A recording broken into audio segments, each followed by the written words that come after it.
Hello everybody, SirMonkeySuit here, back again with Parasyte. We're on episode 3 now. So, we've got aliens. It's sort of a parasite, which is why it's called that.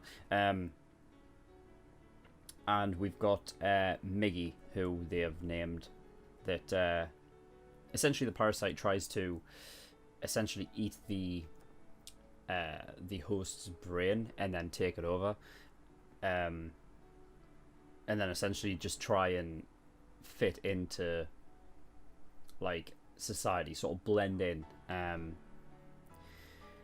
they are cannibals, so obviously they eat what they are. Which I believe I had a question about, like the one that became a dog. Would he just eat a fellow dogs, right? I think that's what happens, right? Depending on what they take over, that's what they eat. So yeah. Of course, Miggy, the one that got into Shinichi, was held back because it went in through his hand, right? And then Shinichi sort of like tied, like, I think it was earphones, and he like sort of strapped it so he couldn't get through to his brain. So he basically matured in the arm. And so essentially, like, Shinichi's hand is gone. The only reason why it looks like it's there is because Miggy is sort of imitating it as that. So yeah, so they're basically on a alien killing mission, I believe. Essentially Shinichi obviously doesn't like the idea that these aliens are coming in and killing people. So that is sort of his, that's sort of what the show's about, I think, is him going around and getting rid of these aliens. But there's a real sort of message in this whole show, which is sort of the cruelty of humans, and how, like, obviously we had like Miggy basically say that, you know, we only eat like maybe like 1-2 species at most. Humans eat a hell of a lot more. You know, so to Miggy, he's like, you know what I mean, we're even more almost like humane than what you are, really. If that's the correct terminology to call someone like humane, but call an alien humane. But yeah, it's an interesting perspective, especially like the fact that, you know what I mean, aliens consider humans to be like the demons and not like the other way around. But yeah, I think that's definitely a message that's going to be it's going to keep coming up throughout the show. So yeah. So yeah, I don't think there's anything else to really talk about. We're just going to get in episode 3 and see what's up. So let's go.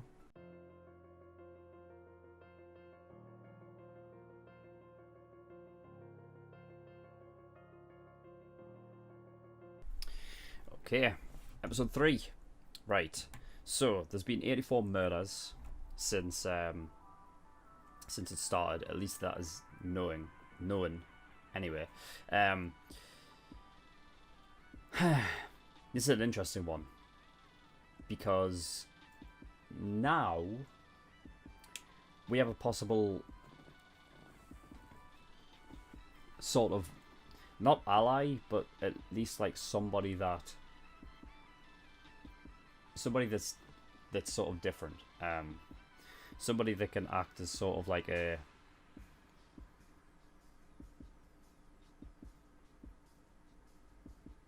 sort of a third party member who is also an alien, which I really like the idea of.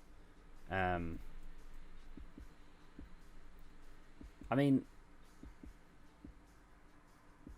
she says that she got pregnant, right?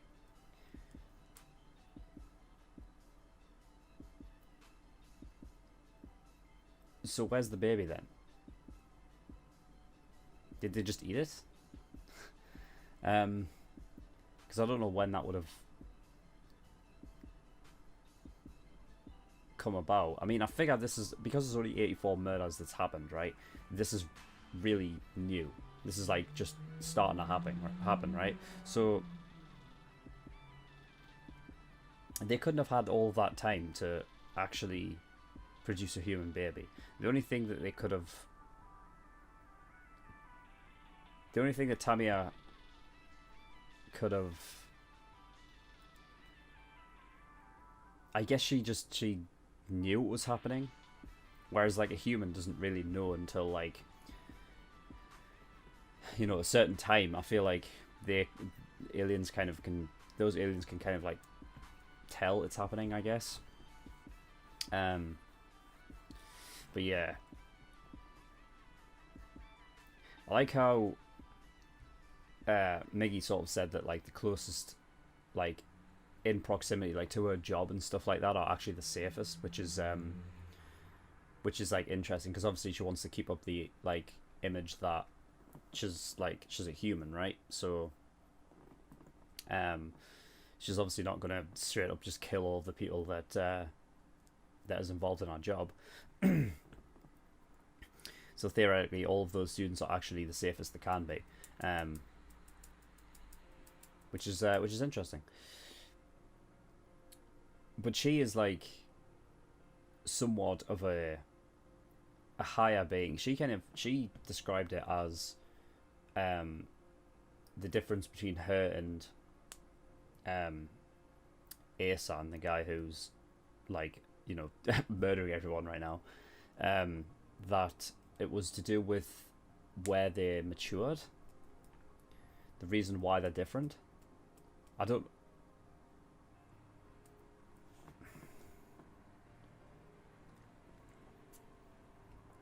know how that changes anything.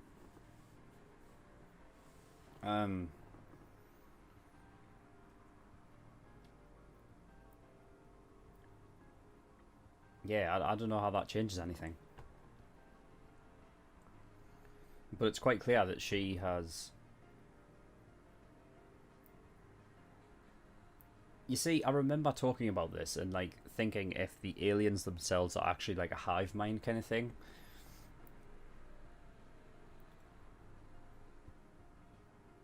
But I don't think so then, because clearly the difference between Tamia and Asan is that they are capable of, well, obviously they're capable of individual thought, you know what I mean, and they're not all the same, clearly. Clearly Asan was getting annoyed by what Shinichi was saying at the dinner table thing, like at the cafe or whatever they were at, and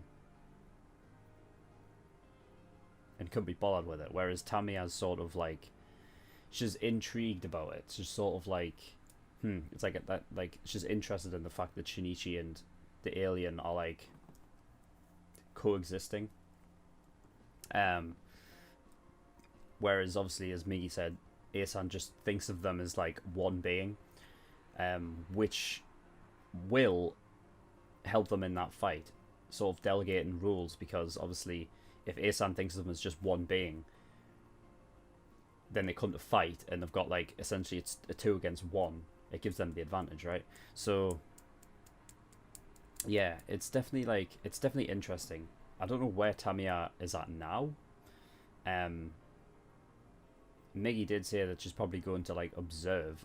I figured she was going to go kill him, because she seemed angry. Like she was writing on the board and then she like broke a chalk on it, and she was like, fucking, you know, called him an idiot or a baka, and then stormed off. So I figured she was going to go kill him, but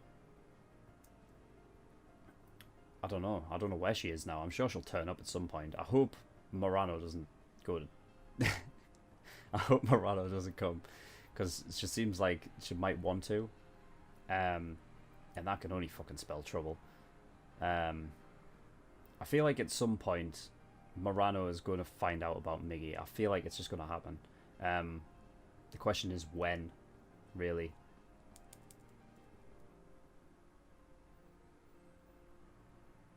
But yeah, Tamiya is an interesting one. I kind of want her to be the sort of, you know, the sort of neutral one, the neutral party, like the one that obviously clearly isn't going out. Like, I mean, I think she is feeding, right, but she's just not doing it in obviously her circles or whatever. So Shinichi will still not like that, but I feel like there is a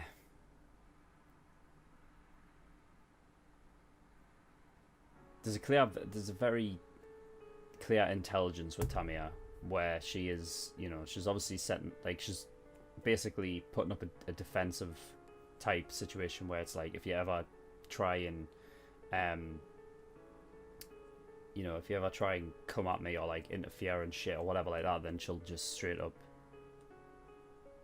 kill everyone around her in the school, in the class that she's in, which is where Murano is.